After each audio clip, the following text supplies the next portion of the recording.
شهر رمضان الذي أنزل فيه القرآن هدى للناس وبينات من الهدى والفرقان اعوذ باللہ من الشیطان الرجیم بسم اللہ الرحمن الرحیم۔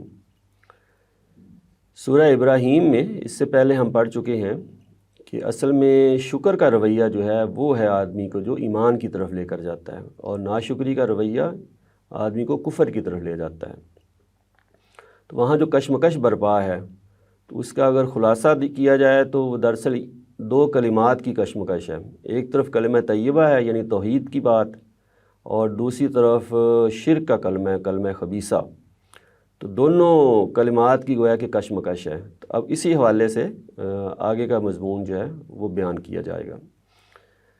چنانچہ فرمایا ہے الم تری کیف ضرب اللہ مثلا، کیا تم نے دیکھا نہیں کس طرح بیان فرمائی ہے اللہ نے مثال۔ تو اب مثال بیان کر کے اللہ تعالیٰ اس حقیقت جو ہے وہ سمجھائیں گے۔ تو یہ تعجب کے لیے ہوتا ہے یہ جو اسلوب ہے کہ دیکھو کہ ایک طرف ہے کلمۃ طیبۃ، کہ کلمہ طیبہ کی مثال کشجرۃ طیبہ، وہ شجرہ طیبہ کے مانند ہے کہ جیسے ایک درخت ہوتا ہے کلمہ طیبہ جو ہم پڑھتے ہیں جب مسلمان ہوتے ہیں تو توحید کا کلمہ پڑھتے ہیں نا، تو اس کی مثال ایسے ہے جیسے ایک درخت ہو طیبہ اصلھا ثابت، جس کی جڑیں زمین میں اتری ہوئی ہیں۔ ایسا درخت جس کی جڑیں نیچے زمین میں اتری ہوئی ہیں یعنی گہری جڑیں ہیں، وفرعھا فی السماء، اور جس کی شاخیں پھیلی ہوئی ہیں فضا میں۔ تو ایک بھرپور درخت، صحت مند درخت جس کی جڑیں نیچے زمین میں ہیں اور شاخیں اوپر تک پھیلی ہوئی ہیں۔ تؤتی اکلھا کل حین، وہ اپنا پھل دیتا ہے ہر وقت، یعنی وہ سدا بہار درخت ہے۔ باذن ربھا، اپنے رب کے اذن سے۔ وَيَضْرِبُ اللَّهُ الْأَمْثَالَ، اور اللہ تمثیلیں بیان کرتا ہے للناس، لوگوں کے لیے، لعلہم یتذکرون، تاکہ وہ یاد دہانی حاصل کریں۔ تو سامنے جو مخاطب ہیں ان کو یہ بتایا جا رہا ہے کہ یہ جو کلمہ طیبہ ہے نا، کہ جو توحید کی دعوت پر کھڑے ہیں، جو کہہ رہے ہیں کہ ہمارا پروردگار ایک ہی ہے، وہی ہمارا رب ہے، وہی معبود ہے، اور آخرت برپا ہوگی، ہم خدا کے حضور حاضر ہوں گے، اور یہ محمد بن عبداللہ صلی اللہ علیہ وسلم یہ اللہ کے رسول ہیں۔ تو یہ اصل میں یہ جو ایمان ہے ان کا، یہ اس کی بنیاد، اس کی جڑیں، ان کی فطرت میں، ان کا جو دل ہے وہاں سے غذا آ رہی ہے۔ یہ پہلے بھی بیان کیا جا چکا ہے کہ انسان کو جب اس دنیا میں بھیجا گیا ہے تو جو بنیادی حقائق ہیں، خاص طور پر اللہ ہمارا رب ہے، یہ ہماری فطرت میں پہلے سے علم موجود ہے۔ تو جو فطرت کی اس نور کو بجھا دیتا ہے، فطرت کی اس پکار کو دبا دیتا ہے، اس کو آگے پھر پیغمبروں کی دعوت جو ہے وہ نفع نہیں دیتی۔ وہی کہ اگر پہلے سے ملی ہوئی ہدایت پر آدمی قائم ہے، کھڑا ہے، شکر گزاری کا رویہ ہے، تو پیغمبروں کی لائی ہوئی ہدایت اللہ تعالیٰ پھر توفیق دیتے ہیں کہ اس کو بھی آدمی مان لیتا ہے۔ تو یہاں بتا دیا کہ جو توحید کا کلمہ ماننے والے ہیں، جو اہل ایمان ہیں، انہوں نے اپنی فطرت کی آواز پر لبیک کہا، گویا کہ وہ جو درخت ہے ایمان کا، اس کی جڑیں ان کی فطرت میں موجود ہیں، وہ اندر تک اتری ہوئی ہیں، وہاں سے غذا مل رہی ہے۔ اور اوپر جو خدا کی طرف سے جو وحی نازل ہوئی ہے، پیغمبر لے کر آئے ہیں جو دعوت دے رہے ہیں، توحید کی جو باتیں واضح کی جا رہی ہیں، وہاں سے بھی اس کو فضا سے خوراک مل رہی ہے۔ تو وہ اپنے اندر سے بھی، جڑوں سے بھی خوراک پاتا ہے، غذا پاتا ہے، اور باہر سے پیغمبروں کی لائی ہوئی دعوت سے بھی۔ اس کے نتیجے میں ان کے جو اعمال ہیں وہ ہر وقت، ان کے اعمال جو ہیں وہ نیکی کی صورت میں ان کا ظہور ہوتا ہے۔ گویا کہ جو بندہ مومن ہے، جو توحید پر کھڑا ہے اور ایسا درخت کی طرح ہے جس کی جڑیں نیچے مضبوط ہیں، اندر تک اتری ہوئی ہیں، آسمان تک شاخیں پھیلی ہوئی ہیں، اور پھل اس کا ہر وقت آتا ہے۔ گویا کہ ہر بندہ مومن جو ہے وہ عمل صالح کے مطابق زندگی گزار رہا ہے۔ وہ کوئی بھی موقع ہوگا، وہ صبر کا موقع ہو یا شکر کا موقع ہو، وہ عمل صالح پر قائم رہتا ہے۔ تو یہ سب اللہ کے اذن سے ہوتا ہے، یہ اللہ تعالیٰ اذن دیتے ہیں، اللہ ہی توفیق دیتے ہیں۔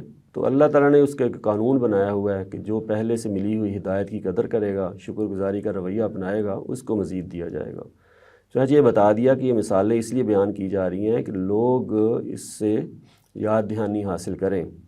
اہل ایمان کو یاد دہانی یہ ہوگی کہ ہاں بھئی وہ جس چیز پر کھڑے ہیں، جو جس بات کا اقرار کر کے وہ کھڑے ہیں، اس پر انہوں نے ثابت قدم رہنا ہے، ہر طرح کی مشکلات کو برداشت کرنا ہے۔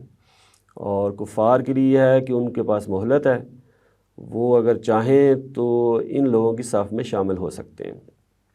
وَمَثَلُ كَلِمَةٍ خَبِيثَةٍ، اس کے مقابلے میں کلمہ خبیثہ کی مثال۔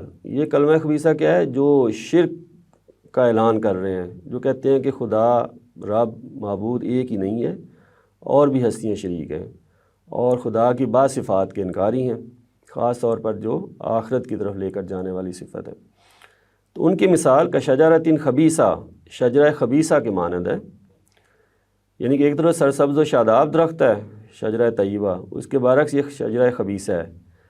اس کی کیا حالت ہے جی؟ اجتثت من فوق الارض، جو اکھاڑ لیا جائے زمین کے اوپر ہی سے، ما لہا من قرار، اسے کوئی ثبات نہ ہو۔ یعنی کہ ادھر تھا کلمہ طیبہ جیسے زمین اندر تک نیچے تک جڑیں پہنچی ہوئی ہیں، اور اوپر شاخیں بھی بہت بلند ہیں، گویا کہ فضا میں پھیلی ہوئی ہیں، اور پھل بھی ہر وقت دے رہا ہے۔ اور یہ محض جھاڑ جھنکار ہے۔ جو شرک پر کھڑے ہیں نا، ان کی مثال ایسی ہے جو ایسی کوئی جھاڑ جھنکار، جڑیں بھی اس کے نیچے مضبوط نہیں ہیں اور وہ اوپر بہت بلند بھی نہیں ہوتا، شاخیں بھی نہیں ہیں، تو پھل پھول بھی نہیں لائے گا۔ چنانچہ یہ بے فائدہ درخت ہے۔ تو اسی اصول پر کہ بے فائدہ چیزیں یہاں جو ہے نا وہ اکھاڑ کر پھینک دی جاتی ہیں، اور جو نفع بخش چیزیں ہیں انہی کو باقی رکھا جاتا ہے۔ تو یہ بتایا جا رہا ہے گویا کہ یہ جو شرک کرنے والے لوگ ہیں، یہ جس چیز پر کھڑے ہیں اس کی کوئی بنیاد نہیں ہے، تو ان کو یہاں سے اکھاڑ دیا جائے گا۔